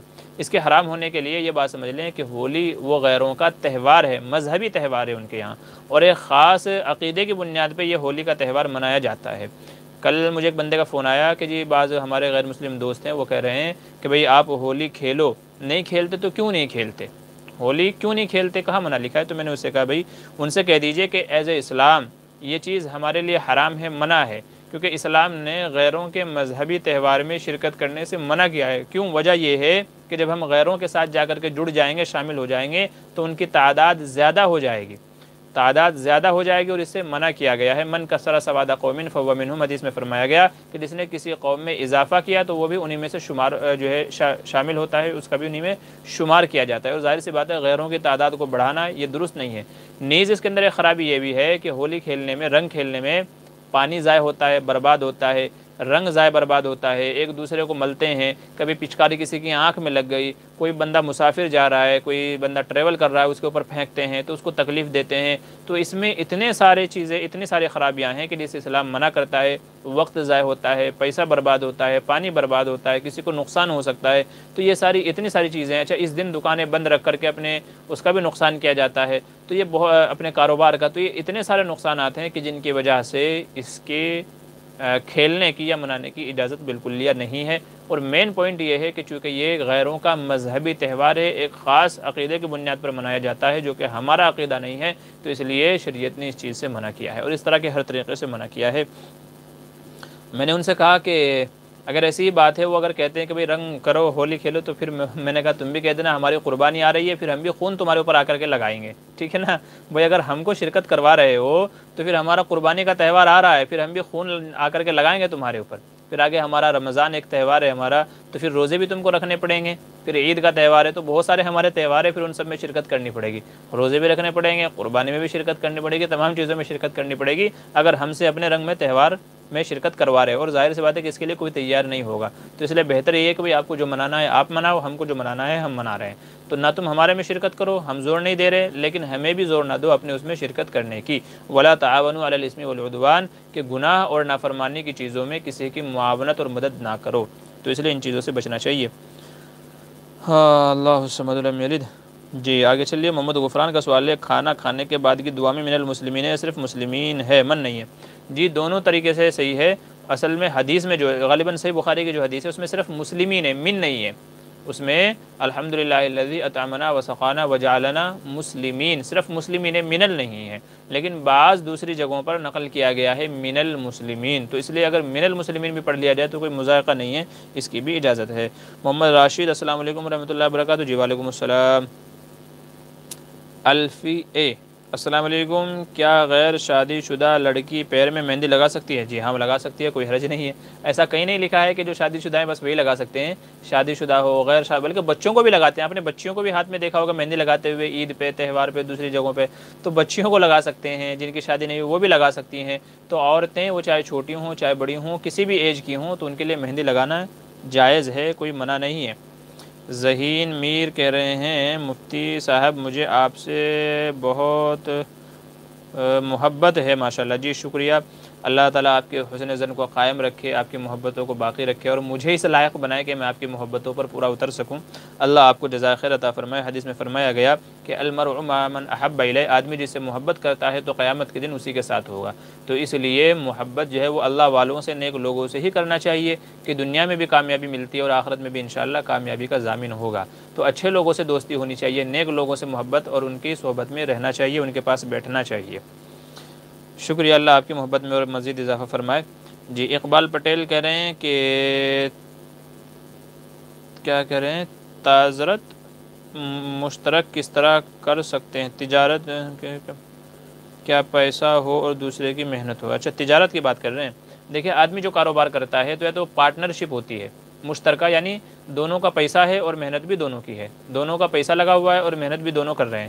یہ ایک دوسری شکل ہوتی ہے مزاربت۔ مزاربت کا مطلب یہ ہوتا ہے کہ ایک بندے کا پیسہ ہے، دوسرے کی محنت ہے، نفع پھر جیسے وہ چاہے آپس میں تقسیم کر لیں، تو ایک کا پیسہ دوسرے کی محنت، اسے مزاربت کہتے ہیں۔ اور مشارکت کا مطلب ہوتا ہے کہ دونوں کا پیسہ لگا ہوا ہے، اب وہ چاہے تو دونوں محنت کریں یا دونوں میں سے کوئی ایک محنت کرے یا دونوں ہی محنت نہ کریں، کسی اور کو محنت کے لیے رکھ لیں۔ تو یا پھر تیسری شکل ایک یہ ہوتی ہے کہ پیسہ بھی میرا ہے، محنت بھی میری ہے، اور ساتھ میں کسی بندے کو رکھ لیا ہے ایسے ہی بطور عاریت کے، یعنی کرائے پر رکھ لیا ہے، سیلری پر رکھ لیا ہے کہ بھئی یہ میرا کام ہے، یہ میرا بزنس ہے اور آپ کو صرف کرائے کے اوپر رہنا ہے۔ تو یہ 3-4 شکلیں ہو جاتی ہیں۔ اس سلسلے میں آپ کو جو بھی شکل اپنانی ہو تو وہ شکل اپنائی جا سکتی ہے۔ باقاعدہ علماء نے جو باب التجارت، کتاب التجارت لگائی ہیں، اور علماء نے عصر حاضر کے اعتبار سے مسائل کے اوپر کتابیں لکھی ہیں، جس میں مولانا خالد سیف اللہ رحمانی صاحب ہیں اور مفتی تقی عثمانی صاحب ہیں، تو ان کی آپ کتابوں کا مطالعہ کر لیجئے، تو انہوں نے بزنس اور تجارت کے اصول و ضوابط کو بیان فرمایا ہے۔ اچھا ایس کے آر کہہ رہے ہیں جو شیطان کے اتارنے کا علاج کرتے ہیں اس کو راقی کہتے ہیں، تو کیا ان کے پاس جانے کچھ شرائط ہیں اور شرائط کے تحت جا سکتے ہیں؟ دیکھیے راقی، اچھا شیطان کے پاس شیطان کے اتارنے کا علاج کرتے ہیں۔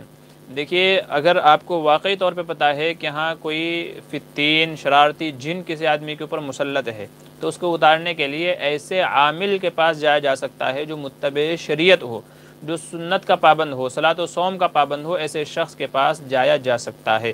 غیر مسلموں کے پاس جانے کی بالکل اجازت نہیں ہے، بالکل اجازت نہیں ہے، غیر مسلموں کے پاس جانے کی بالکل اجازت نہیں ہے، وہ چاہے کتنے بھی ماہر کیوں نہ ہو، مسلمان ہو، نمازوں کا، صلاۃ و صوم کا پابند ہو، تو ایسے شخص کے پاس جا سکتے ہیں، جانے کی اجازت ہے۔ پردے کا خیال رکھا جائے، پردہ ہو، اور دوسری بات یہ ہے کہ وہ جائز ذرائع سے علاج کرتا ہو، علاج میں کوئی حرام چیز نہ بتاتا ہو، تو ایسے راقی کے پاس، ایسے شخص کے پاس جایا جا سکتا ہے۔ اور جس شخص کے اندر یہ چیزیں نہیں پائی جاتی ہیں تو پھر ایسے شخص کے پاس نہ جایا جائے۔ اس کا بہتر پھر علاج یہ ہے کہ معوذتین، قل اعوذ برب الفلق، قل اعوذ برب الناس، سورہ فاتحہ اور آیت الکرسی، یہ چیزیں پڑھ کر کے اپنے اوپر دم کیا جائے، پانی پڑھ کر کے پلایا جائے، انشاءاللہ ان چیزوں سے آپ کو افاقہ ہوگا، بڑے سے بڑا جن بھی آپ کا اتر جائے گا انشاءاللہ اس طریقے سے۔ اچھا محمد راشد کہہ رہے ہیں تصوف کی آسان اور مدلل کتاب کا نام جاننا چاہتا ہوں، عنایت ہوگی؟ بھئی فی الحال تو میرے ذہن میں نہیں ہے، کون سی ہوگی انشاءاللہ بعد میں رابطہ کیے جائے تو دیکھ کے آپ کو بتا دوں گا، فی الحال تو ذہن میں نہیں ہے۔ امین کونڈ کا سوال ہے، اگر کوئی لڑکی فورن ہو اور لڑکا یہاں ہے، لڑکی کے کوئی رشتہ دار یہاں نہیں ہے، تو نکاح کے لیے کیا شکل کی جائے گی؟ جی اس کی شکل یہ ہے کہ جہاں پر بھی نکاح کرنا ہے تو ایک دوسرے کو وکیل بنا دے۔ مثال کے طور پہ لڑکی رہتی ہے لندن میں اور لڑکا رہتا ہے ہندوستان میں، اور آپس میں ایک دوسرے سے شادی کرنا چاہتے ہیں، تو لڑکی کو چاہیے کہ وہاں سے فون کر کے کسی شخص کو اپنا وکیل بنا دے کہ بھئی آپ میری طرف سے میرا نکاح فلاں شخص کے ساتھ منظور کر لو، میں آپ کو اجازت دیتی ہوں کہ آپ میری طرف سے میرا نکاح فلاں شخص کے ساتھ منظور کر لو۔ تو یہ شخص مجلس نکاح منعقد کرے گا جس میں لڑکا ہوگا، 2 گواہ ہوں گے، اور یہ اس کی طرف سے اجازت کر لے گا کہ میری جو فلاں موکلہ ہیں ان کا نکاح میں آپ کے ساتھ میں ان کی طرف سے قبول کرتا ہوں، منظور کرتا ہوں، تو اس شکل میں نکاح ہو جائے گا۔ بس یہی ایک شکل ہے، فون وغیرہ پر نکاح کرنے کی بھی یہی شکل ہے، اور ویسے نکاح کرنے کی بھی یہی شکل ہے، تو اس طریقے سے نکاح ہو جائے گا۔ آگے چلیے عاطف اسلم مفتی صاحب کیا آپ آج روزہ رکھے ہیں؟ جی نہیں بھائی میں نے نہیں رکھا ہے روزہ، اس لیے کہ یہ مستحب ہے، تو کبھی چھوڑ دینا چاہیے کبھی رکھ لینا چاہیے۔ غالباً پچھلے سال میں نے رکھا تھا تو اس سال میں نے چھوڑ دیا ہے، تاکہ جو مستحب ہے بس وہ مستحب ہی رہے، فرض نہ بن جائے۔ لوگوں میں مسئلہ یہی ہو گیا ہے کہ فرض روزوں کا اتنا اہتمام نہیں کرتے جتنا نوافل کا رکھتے ہیں، تو اس وجہ سے میں نے چھوڑ دیا ہے تاکہ نفل ہی کے درجے میں رہے، بس استحباب ہی ہو، اس سے زیادہ اس کا درجہ نہ ہو۔ سینکڑوں لوگوں نے رکھا ہے تو میں نے چھوڑ دیا ہے، تو اس وجہ سے میں آج روزے سے نہیں ہوں۔ جی ابو سعید انصاری کہہ رہے ہیں مفتی صاحب ایک اہم مسئلہ ہے، چھوٹی اور بڑی صورت کو کیسے سمجھیں گے؟ کیا یہ چھوٹی صورت ہے یا بڑی ہے؟ چھوٹی صورت بڑی صورت کو تو آپ آیتیں دیکھ کر کے پڑھ سکتے ہیں۔ بھئی چھوٹا اور بڑا ہونا آیتوں کے اوپر ڈیپینڈ ہے یا تو فضائل کے اوپر ڈیپینڈ ہے۔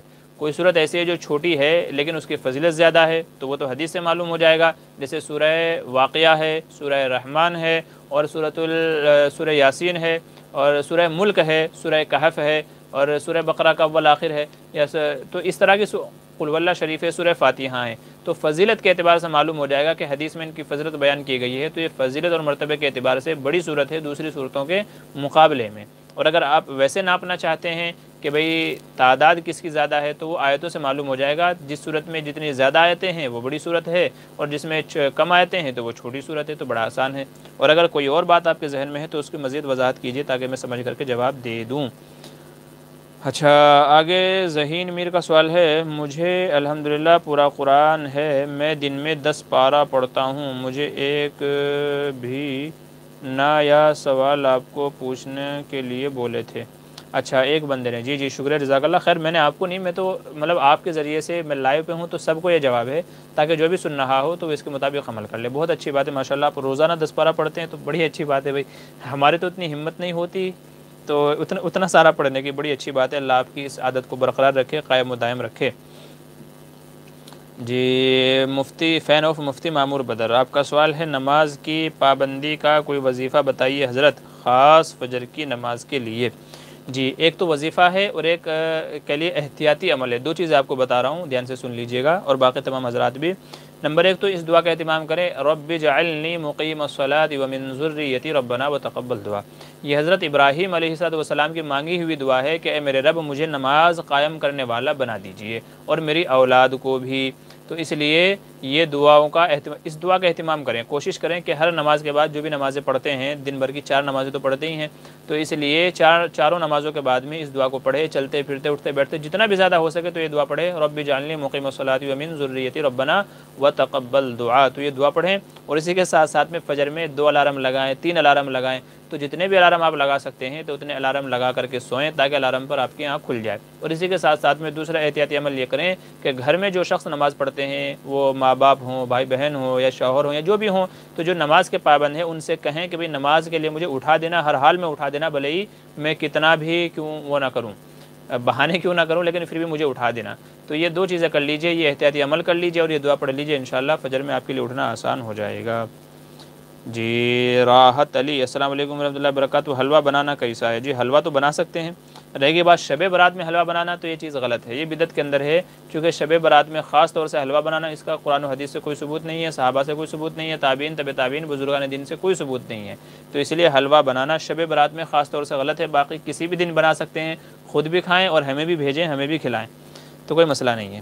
جی محمد ارقم، شب برات پہ، جی میں نے آپ کا جواب دے دیا ہے۔ اچھا، ذہین میر کہتے ہیں مفتی صاحب ایک ضروری سوال، اگر کوئی زمین پر قبضہ کرے، اس کی دشمنی کرے، کیا اس کو دشمنی کر سکتے ہیں؟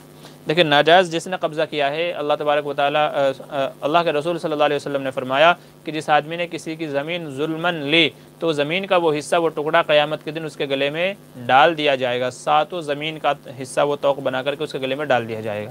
تو اس لیے جس نے ظلماً قبضہ کیا ہے تو آپ اس کو اگر واپس لینا چاہتے ہیں، آپ کا ہے، تو کئی سارے طریقے ہیں، آپ قانونی اعتبار سے بھی، یا لوگوں کی میٹنگ بٹھا کر کے بھی، پردھان چودھری کے پاس جا کر کے بھی تو اپنے مسئلے کا حل کرا سکتے ہیں۔ اگر ان طریقوں سے بھی نہ ملے تو دشمنی سے مطلب نہیں ہے، بس اللہ کی رضا کے لیے چھوڑ دیجئے کہ اب اس کا بدلہ میں قیامت کے دن لوں گا، اور انشاءاللہ جو بدلہ قیامت کے دن ملے گا وہ دنیا سے کہیں زیادہ بہتر ہوگا، باقی دلوں میں دشمنی رکھ کر کے کوئی فائدہ نہیں ہے۔ ذہین کا اگلا سوال ہے، مفتی صاحب اللہ آپ کی ایج میں برکت دے۔ جی شکریہ، جزاک اللہ۔ آپ کدھر سے ہو؟ جی میرا تعلق تو ویسے تو سہارنپور سے ہے، لیکن میں رہتا ممبئی میں ہوں۔ سیفی جی کیا کریں، جو سوالات ہیں، کیا کریں، جو سوالات ہے حیا اور پردے سے تعلق رکھتے ہیں وہ سوالات اکیلے میں پوچھا کریں، بہتر رہے گا۔ جی آپ کا بالکل مناسب ہے کہ جو سوالات ایسے ہیں کہ جو پردے سے تعلق رکھتے ہیں تو پھر بہتر ہے کہ وہ ہمارے پرسنل واٹس ایپ نمبر پر یا تو پھر فون کر کے معلوم کر لیے جائیں، زیادہ مناسب ہے، چونکہ یہاں بہت سارے لوگ سن رہے ہیں اور انشاءاللہ پھر جب یہ بیان اپلوڈ ہو جائے گا تو اس کو بھی ہزاروں لوگ سنتے ہیں، تو اس لیے بہتر ہے کہ جو اس طرح کے سوالات ہیں ان کو بعد میں الگ سے کر لیا جائے۔ بہت بہتر مشورہ ہے آپ کا۔ ہاں جی کیا کہہ رہے ہیں، امام اگر مفتی صاحب نماز میں گر گاہ نماز فاسد ہو جائے گی یا نہیں؟ اگر امام صاحب نماز میں گر جائیں، اگر آپ کا یہ سوال یہ ہے تو نماز فاسد ہو جائے گی؟ جی ہاں بالکل صحیح ہے، چونکہ نماز میں اپنی جگہ سے حرکت کرنا یا کوئی ایسا عمل کرنا جو نماز کو توڑنے والا ہو تو اس سے نماز فاسد ہو جائے گی۔ اور ظاہر ہے کہ اگر نماز گر گئے ہیں تو ظاہر سی بات ہے کہ سینہ بھی قبلہ سے پھر سکتا ہے، آواز بھی نکل سکتی ہے، آدمی اپنی جگہ سے ہٹ بھی سکتا ہے، تو اس سے نماز فاسد ہو جائے گی۔ باقی بہتر یہ ہے کہ جو آپ کے یہاں جو مفتی صاحب ہیں ان سے پوری صورت بتا کر کے مسئلہ معلوم کر لیا جائے، کیونکہ ہو سکتا ہے اگر یہ چیز عمل قلیل ہوئی ہو، اگر عمل قلیل ہوا ہو تو پھر نماز فاسد نہیں ہوگی، تو اس لیے اپنے یہاں کے مفتی صاحب سے معلوم کر لیجئے گا مزید۔ سید الرحمن السلام علیکم جی وعلیکم السلام۔ حذیفہ طیبانی مفتی صاحب صدقہ کرنے کے لیے کوئی آتھینٹک وے یعنی آج کی ڈیٹ میں کوئی طریقہ؟ دیکھیے وہ تو ضرورت والے کے اوپر ڈیپینڈ کرتا ہے۔ آپ صدقہ کرنا چاہتے ہیں تو پہلے ضرورت مند ڈھونڈیے کہ ضرورت مند کون ہے، پھر اس کے اعتبار سے جو ہے صدقہ کیجیے۔ اس کو پیسے کی ضرورت ہے، اناج کی ضرورت ہے، دوا علاج کی ضرورت ہے، کسی کی بچی غریب ہے، شادی بیاہ کی ضرورت ہے، اس میں پیسہ دینا ہے، تو سب سے پہلے آپ یہ علاج مطلب ضرورت مند کو ڈھونڈیے، ضرورت مند کون ہے، تو ضرورت مند کو ڈھونڈ کر کے اس کی ضرورت کے حساب سے آپ صدقہ کیجیے، انشاءاللہ اس کا زیادہ ثواب ہوگا، یہ زیادہ بہتر ہے جہاں تک میں سمجھتا ہوں۔ محمد حارث عالم شیخ کہہ رہے ہیں السلام علیکم ورحمۃ اللہ وبرکاتہ، قبرستان میں ہاتھ اٹھا کر دعا مانگنا کیسا ہے؟ جی قبرستان میں ہاتھ اٹھا کر کے دعا مانگنے کی اجازت تو ہے، لیکن بہتر ہے کہ ہاتھ اٹھا کر کے نہ مانگا جائے۔ کیوں؟ وجہ یہ ہے تاکہ لوگوں کو یہ شبہ نہ ہو کہ یہ صاحب قبر سے مانگ رہا ہے، یہ قبر والے سے مانگ رہا ہے، جیسا کہ لوگ مزاروں پر جا کر کے درگاہوں پہ جا کر کے مانگتے ہیں، تو تاکہ کسی کو یہ شبہ نہ ہو، تو اس لیے بہتر ہے کہ دل ہی دل میں دعا مانگے، ہاتھ اٹھا کر کے دعا نہ مانگے، اگرچہ جائز ہے مگر احتیاط کے پیش نظر یہ عمل کرنا چاہیے کہ ہاتھ اٹھا کر کے نہ مانگے۔ سید الرحمن کے حضرت مجھے پوچھنا ہے کہ جنازے کے فوراً بعد اجتماعی دعا کرنا جائز ہے یا نہیں؟ جی کر تو سکتے ہیں، تاہم بہتر نہیں ہے، بہتر ہے مسجد میں واپس آ کر کے یا اپنے انفرادی طور پر دعا کی جائے تو زیادہ بہتر ہے۔ ویسے تو نماز جنازہ خود دعا ہے، نماز جنازہ خود دعا ہے، تو بہتر ہے کہ بجائے اس کے، کیونکہ ہو سکتا ہے کہ پھر کل کو آہستہ آہستہ یہی چیز رسم بن جائے، حالانکہ حدیث میں تو ایسا نہیں ہے، تو اس لیے کہ کہیں یہ چیز رسم نہ بن جائے، تو اس لیے بہتر یہ ہے کہ قبرستان میں اجتماعی طور پر ہاتھ اٹھا کر کے نہ مانگی جائے، بلکہ واپس مسجد میں آ کر کے یا ہر بندہ اپنے طور پر انفرادی طور پر بنا ہاتھ اٹھائے دل دل میں دعا مانگ لے، اللہ تعالیٰ قبول کرنے والا ہے، سننے والا ہے۔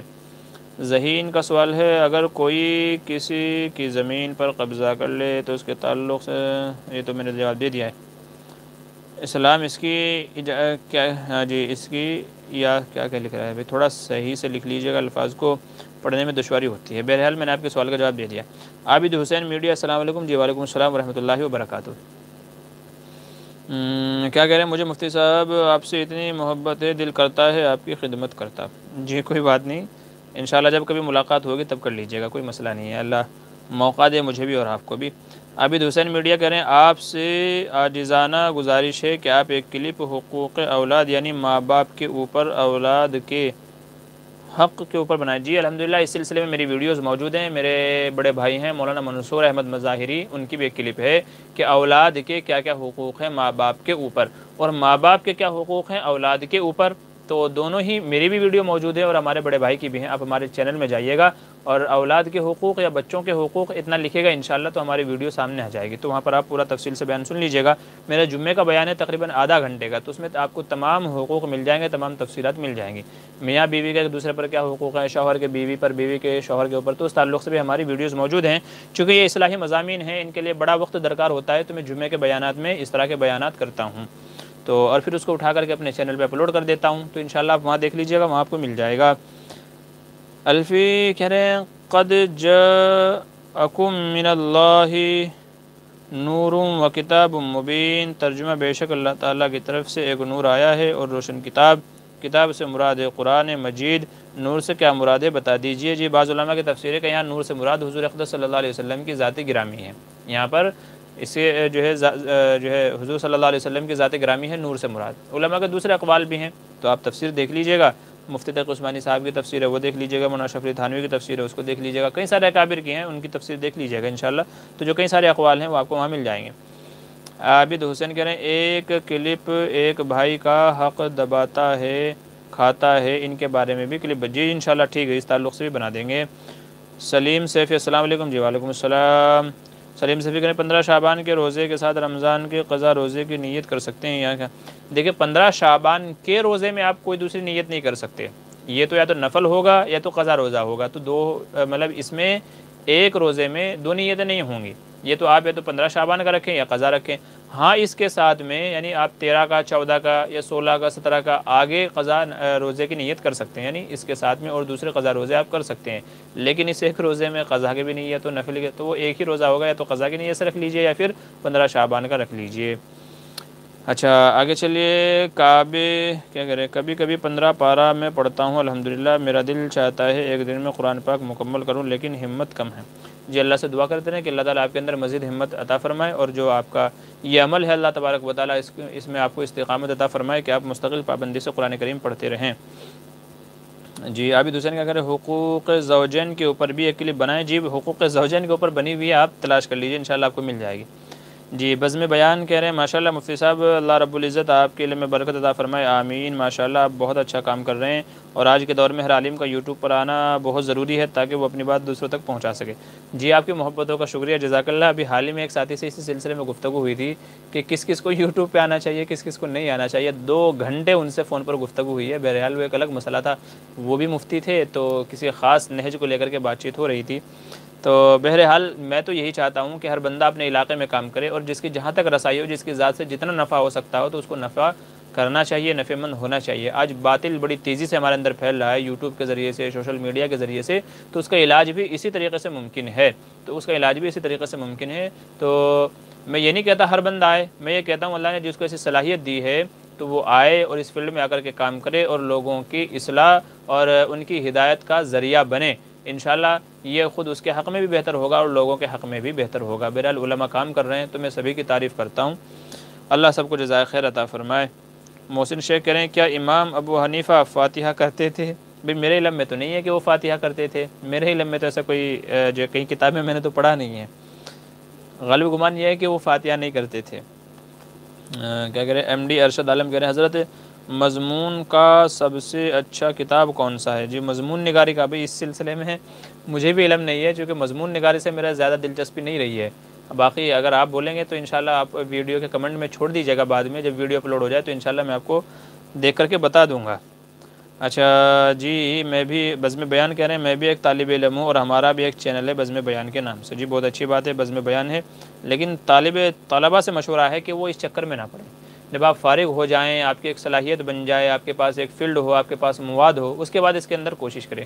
نہیں تو یہ یوٹیوب کی دنیا بڑی ویسی ہے, اس میں جو ایک دوسرے سے آگے بڑھنے کی یا اپلوڈ کرنے کی یا چیزوں کو لوگوں کے سامنے شو کرنے کی جو ایک آدمی کے اندر کہہ لیجیے چسک پیدا ہو جاتی ہے یا ایک لالچ پیدا ہو جاتا ہے, وہ بہت برا ہے. تو طلبہ سے مشورہ یہ ہے کہ طلبہ اس فیلڈ کے اندر نہ آئیں, فی الحال تو نہ آئیں. اللہ نے آگے زندگی دی ہے, اللہ آپ سے بڑے بڑے کام لے گا, تو طالب علمی کے زمانے میں ان چکروں میں نہ لگیں, کیونکہ اگر آپ ان چکر میں پڑ گئے تو پھر آپ اپنے مقصد اصلی سے ہٹ جائیں گے, پھر آپ علم صحیح سے حاصل نہیں کر پائیں گے. کیونکہ یوٹیوب کو وقت دینا, ایڈیٹنگ کرنا, اپلوڈنگ کرنا, مواد اکٹھا کرنا, تو یہ بہت وقت درکار ہوتا ہے اس کے اندر. چونکہ میں تو الحمدللہ یوٹیوب چینل چلا رہا ہوں تو مجھے تجربہ ہے, تو بڑا وقت درکار ہوتا ہے اس کے اندر. تو اگر آپ اس میں وقت دیں گے تو پھر پڑھائی میں کب وقت دیں گے, تو اس سے پڑھائی کا نقصان ہوتا ہے. اس لیے زمانہ طالب علمی میں صرف پڑھائی کے سوا اور کچھ نہیں کرنا چاہیے. ہاں اگر آپ فارغ ہو گئے ہیں, آپ کے پاس وقت ہے, دوسری مصروفیات نہیں ہے, تو پھر آپ کیجئے, پھر کوئی منائے گی نہیں ہے. پھر جو بہترین مواد ہے, لوگوں کے لیے مفید باتیں ہیں, تو پھر آپ ان کو نشر کیجئے, اس سے کوئی منع نہیں کرتا. لیکن طلبہ اس سے باز رہیں, مشورہ ہے, باقی مرضی ہے. جی سین اللہ السلام علیکم. جی وعلیکم السلام. ذہین پوچھ رہے ہیں اگر کیا کہہ رہے ہیں حافظ بیمار ہو, رمضان میں قرآن سنانا بہت مشکل ہو, کیا کرے؟ پھر اس کی جگہ کوئی اور سنا دے, اور اگر کوئی اور سنانے والا موجود نہ ہو تو پھر علم ترا سے پڑھ لی جائے. کوئی ضروری نہیں ہے کہ پورا قرآن ہی سنایا جائے, بلکہ سنت یہ ہے کہ پورے رمضان تراویح پڑھی جائے. تو اس لیے جو ہے کوئی حافظ تلاش کریں, مل جائے تو اچھی بات ہے, نہیں تو علم ترا سے پوری تراویح کو مکمل کر لیا جائے. اگر حافظ صاحب بیمار ہو جائیں تو کوئی مسئلہ نہیں ہے. جی سید کہہ رہے ہیں حمل میں کون سی دعا مانگی جائے جس سے اولاد فرما بردار ہو؟ جی رب لا تذرنی فردا وانت خیر الوارثین. ایک تو اس دعا کا اہتمام کریں, اور ایک جو یہ بھی دعا میں نے بتائی تھی رب اجعلنی مقیم الصلاۃ ومن ذریتی ربنا وتقبل دعا, اس دعا کا بھی اہتمام کریں. اور ایک اور دعا ہے ربنا هب لنا من ازواجنا وذریاتنا قرۃ اعین واجعلنا للمتقین اماما. تو اس دعا کا اہتمام کریں. تو یہ 3 دعائیں آپ کر لیجئے انشاءاللہ.